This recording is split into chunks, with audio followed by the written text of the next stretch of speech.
ಬಿಡದಿಯ ರೈತರು ಒಂದು 100 ಜನ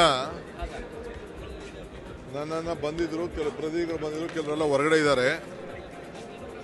ಅವ್ರ ಉದ್ದೇಶ ಕೆಲವು ಹಳ್ಳಿಗಳನ್ನು ನೋಟಿಫಿಕೇಶನ್ ಮಾಡಿಲ್ಲ, ಫೈನಲ್ ನೋಟಿಫಿಕೇಶನ್ ಮಾಡಿಬಿಡಿ, ನಾವು ಕೆಲವು ನಮ್ಮ ಸಮಸ್ಯೆ ಇದೆ, ನಾವು ಹಣನ ತೆಗೆದುಕೊಳ್ತೀವಿ, ಒಳ್ಳೆ ಪರಿಹಾರ ಕೊಡ್ತಾ ಇದ್ದೀವಿ, ಆದಷ್ಟು ಕೆಲವರು ಜಮೀನು ಉಳಿಸ್ಕೊಳ್ತೀವಿ, ನಾವು 50% ಜಮೀನು ಕೂಡ ನಾವು ಉಳಿಸ್ಕೊಳ್ತೀವಿ. ಸೊ ನಮಗೆ ನಮ್ಮ ಹೆಸರುಗಳು ನೋಟಿಫಿಕೇಶನ್ ಆಗಿಲ್ಲದ್ರಿಂದ ನಾವು ಹಣ ತೆಗೆದುಕೊಳ್ಳೋಕ್ಕಾಗ್ತಾಯಿಲ್ಲ, ದಯವಿಟ್ಟು ಮಾಡಿ, ನಾವೆಲ್ಲ ಸಿದ್ಧತೆ ಇದ್ದೀವಿ ಅಂತೇಳಿ ಅವರ ಅಭಿಪ್ರಾಯವನ್ನು ವ್ಯಕ್ತಪಡಿಸಿದ್ದಾರೆ. ಸೊ 200-250 ಜನ ರೈತರು ಕೂಡ ಬಂದಿದ್ದಾರೆ. ಖಂಡಿತ ಅವರಿಗೆ ನಾನು ನಮ್ಮ ಆಫೀಸರ್ಸ್ಗೆ ತಿಳಿಸಿ ಇನ್ನು ಯಾವ್ಯಾವ ಊರು ಉಳ್ಕೊಂಡಿದೆ ಅವನ್ನೆಲ್ಲ ನೋಟಿಫಿಕೇಶನ್ ಮಾಡಿ ಯಾರು ಕೊಡ್ತಾರೆ ಅದನ್ನು ತೆಗೆದುಕೊಳ್ತೀವಿ, ಯಾರಿಗೂ ಬಲವಂತ ಮಾಡೋದು.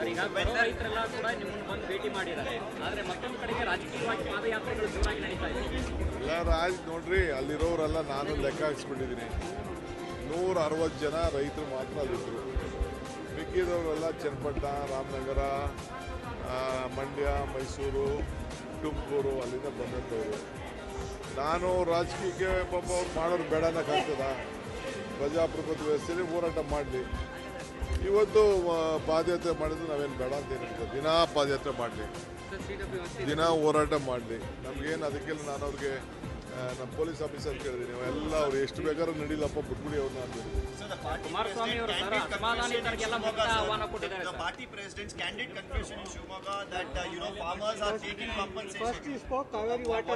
Of course, it is a fact. Whatever Mr. Vijayendra has spoken is true. Farmers now also, you saw, all the farmers wanted to take compensation. It is true. And see, when when BJP government was there, when 11,000 acres, 10,000 acres, 1,000 acres farmers took, BJP gave them money. Why did not Kumaraswamy shout at them? Why did not other people create problem? ಈಗ ಇದು 9,000 ಚಿಲ್ಲರೆ ಎಕರೆ ಇತ್ತು, 1,000 ಎಕರೆ ಅಷ್ಟು ಗಾಲೆ ಜಗದೀಶ್ ಶೆಟ್ಟರ್ ಇದ್ದರು, BJP government ಇತ್ತು, ಆಗ ದುಡ್ಡಂತೂ ಕೊಟ್ಟಿದ್ದಾರೆ. ರೈತರು ತೊಗೊಂಡ್ರಲ್ಲ, ಆಗ ಯಾಕೆ ಇದನ್ನು ನಿಲ್ಲಿಸು ಅಂತ ಹೇಳಿಲ್ಲ, ಇವರೇ ನಿಂತ್ಕೊಂಡು ದುಡ್ಡು ಕೊಡಿಸಿದ್ರಲ್ಲ ಅವ್ರಿಗೆಲ್ಲ. ಅದು KDBಯಿಂದ ಅದೇ ಈ ನೋಟಿಫಿಕೇಶನ್ ಆಗಿ ಜಮೀನು ಬಗ್ಗೆ ದುಡ್ಡು ಕೊಡಿಸಿದಾರಲ್ಲ, 80 ಲಕ್ಷ 90 ಲಕ್ಷ ಕೊಡಿಸಿದಾರೆ, ಯಾಕೆ ಅವ್ರು ನಿಲ್ಲಿಸಲಿಲ್ಲ? ಅಸೆಂಬ್ಲಿಲಿ ಚರ್ಚೆ ಮಾಡಲಿ, ಅದೆಲ್ಲ ನಾನು ಮಾತಾಡ್ತೀನಿ. ನಾನು ಈಗ ಪಾಪ ರೈತರುಗಳು ನಮ್ಮ 2-3 ನೋಟಿಫಿಕೇಶನ್ನ ಬಿಟ್ಬಿಟ್ಟಿದ್ದೀರಿ ಅಂತ ಹೇಳಿದ್ದಾರೆ, ಅದನ್ನು ನಾನು ಕೇಳ್ತೀನಿ, ಎಂತಕ್ಕೆ ಬಿಟ್ಟರು, ಏನು ಬಿಡಲ್ಲ, ಯಾವುದು ಬಿಡ್ತಾ ಇಲ್ಲ.